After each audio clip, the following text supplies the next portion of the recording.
আজকে আমি একটু ভিন্ন রকম করে কলিজা ভুনা তৈরি করে দেখাবো। হ্যালো ফ্রেন্ডস, আসসালামু আলাইকুম। যারা নতুন রাঁধুনি তাদের অবশ্যই আজকের রেসিপিটা কাজে আসবে। তো আর কথা নয়, রেসিপি শুরু করছি। যারা নতুন আছেন তারা অবশ্যই স্টেপগুলো ফলো করবেন, ফলো করে তারপরে বাসায় তৈরি করবেন। এই তো প্রথমে একটি প্যানের মধ্যে আমি পানি দিয়েছি, 2 থেকে 4 কাপের মতো পানি দিয়ে পানিটা বলক এনে ছোট ছোট করে কলিজাগুলো কেটে তারপরে আমি এটাকে এখন ভাপ দিয়ে নেব। খুব ভালো করে প্রায় 5 মিনিটের মতো ভাপ দিয়ে এটাকে সিদ্ধ করে নেব।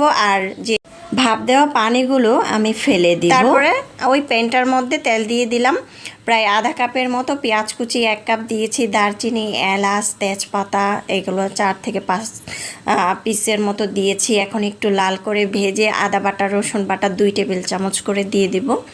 2 টেবিল চামচ করে দিয়ে এখন আমি অনবরত খুব ভালো করে এটাকে ভেজে নেব যাতে সুন্দর একটি ফ্লেভার আসে। তারপরে আগে থেকে এই যে স্পেশাল মশলাটা তৈরি করে নিয়েছি। এই মশলাটা হচ্ছে হলুদ গুঁড়া, মরিচের গুঁড়া, ধনিয়ার গুঁড়া, জিরার গুঁড়া, এগুলো দিয়ে আমি আগে থেকে মশলাটাকে ভিজিয়ে রেখেছিলাম। যদি আপনি তরকারিটা একটু স্পেশাল চান সেক্ষেত্রে অবশ্যই মশলাটা আগে থেকে ভিজিয়ে রাখবেন, একদম বাটা মশলার মতো ফ্লেভার পাবেন।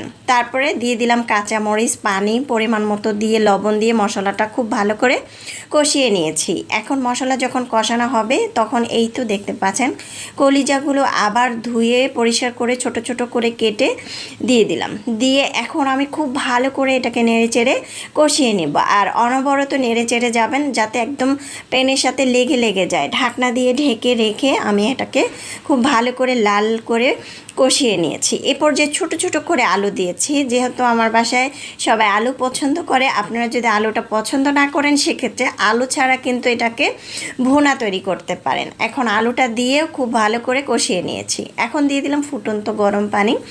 এখানে ফুটন্ত গরম পানি দিয়েছি প্রায় 3 কাপের মতো। পানিটা দিয়ে নেড়েচেড়ে মিক্স করে ঢাকনা দিয়ে ঢেকে রেখেছিলাম।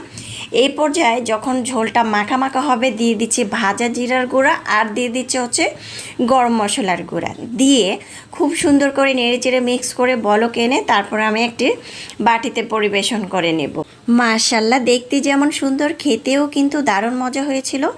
এটা রুটি, পরোটা, গরম ভাতের সাথে অথবা সেহারির টাইমে অথবা ইফতারির টাইমেও কিন্তু গরম ভাতের সাথে খেতে পারেন। সবাই চেটে পুটে খাবে, এত বেশি মজা হয়েছিল। যত্ন করে রান্না করবেন, সবাই যত্ন করে খেয়ে ফেলবে।